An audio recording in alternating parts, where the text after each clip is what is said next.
Assalamualaikum dan selamat datang ke Mazmi Technologies. Okay. Bila kita cerita pasal gadget ni dia ada macam-macam jenis lah. Yang kita ada power bank, kita ada smartphone, kita ada kamera, apa lagi? Macam-macam kan. Kita ada kipas angin tu kan, macam-macam. Okay. Kalau sebelum ni kita cerita pasal sensor, iaitu untuk mengesan ataupun penderia. Jadi contoh kan, kalau sensor tu dia kesan suhu yang panas, apa dia nak buat? Dia bagi arahan kan? Dan arahan tu untuk apa? Sejukkan bilik. Macam tu. Yang kita nak cerita tentang output dia.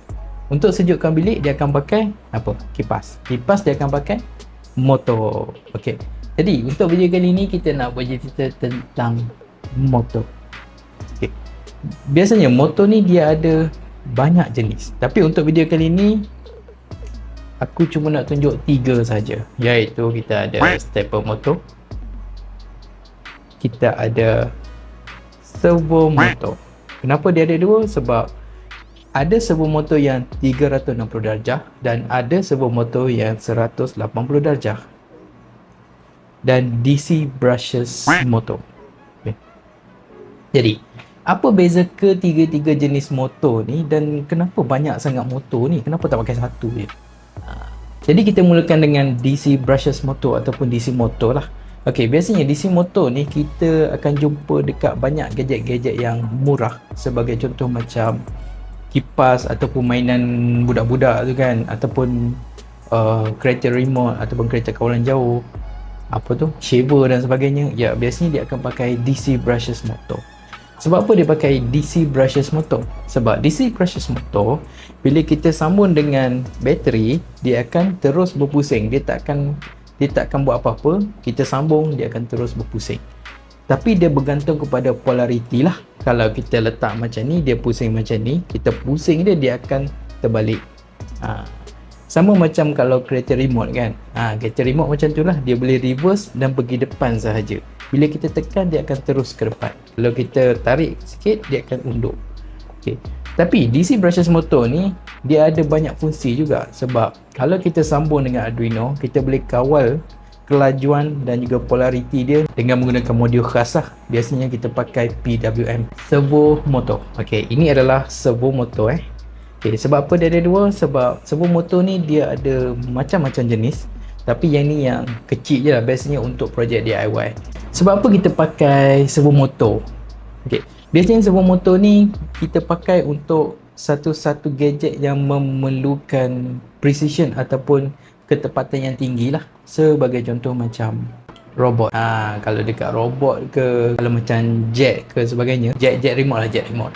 Okay, biasanya dia akan pakai servo motor untuk control direction dia, kiri kanan. Dia tak perlu berpusing. Sebab servo motor ni kita nak satu benda yang tepat, tapi dia ada limit dia. Sebagai contoh macam kiri kanan, tu saja. Tengah macam tu. Contoh macam kita boleh set dia 0 darjah, 90, 180. Okey, ini adalah servo motor. Biasanya kita pakai untuk presisi yang tinggi lah, ataupun ketepatan yang tinggi. Okey. Seterusnya kita ada stepper motor. Stepper motor ni dia special sikit, dan stepper motor ni dia antara motor yang banyak sangat pakai di dalam mesin, di dalam industri sekalipun, ataupun mesin-mesin yang kita pakai kat rumah, sebagai contoh macam 3D printer, CNC kan. Okay. Dia guna stepper motor. Sebab apa stepper motor dia pakai? Okay, stepper motor ni dia tak sama macam servo motor dan juga DC motor tadi. Sebab stepper motor, dalam dia ada satu coil khas. Bila kita bagi power, dia akan klik satu step saja. Bagi power lagi, bagi satu step. Maksudnya satu coil sini, satu coil sini. Bila kita bagi arahan kat sini, satu klik, bagi arahan kat sini, satu klik lagi. Macam tu. Jadi untuk kita guna stepper motor ni, dia akan ada banyak apa ni, dia ada ni. Kita tak nampak Okay, dia akan ada banyak pin kat sini kan. Okay.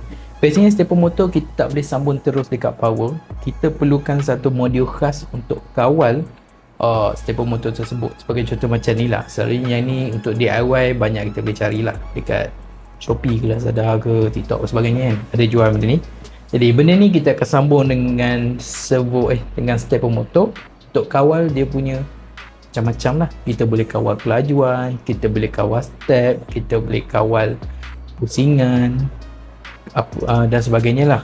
Dan stepper motor ni yang bagusnya dia punya torque dia tinggi, sebab tu kita banyak pakai dekat mesin-mesin. Sama juga macam servo motor pun kalau yang mahal pun dia punya torque dia tinggi juga, tapi biasanya servo motor ni dia limit. Contoh macam 180 darjah, 90 darjah, 360 darjah, dia macam tu. Jadi kegunaan dia tak sama lah. Okay. Jadi untuk video kali ni, 3 jenis motor ni dia ada kegunaan dia masing-masing. Tapi kan, boleh tak kalau kita buat projek guna benda ni? Jawapan dia sangat boleh. Kita perlukan Arduino saja, tak kisahlah Arduino ke apa-apa microcontroller kan. Tapi untuk servo motor, kita boleh terus sambung dekat Arduino sahaja. Sama juga macam DC motor ni, kita boleh sambung terus dekat Arduino. Tapi untuk yang ni dia direct tau. Sebagai contoh macam kalau kita sambung dekat Arduino Uno, bila dia trigger 5 volt terus masuk dekat motor dan motor terus berpusing dengan kelajuan yang tinggi. Dan macam mana kita nak kawal kelajuan tu? Kita perlu lagi satu modul yang membolehkan kita untuk kawal kelajuan dan juga arah dia.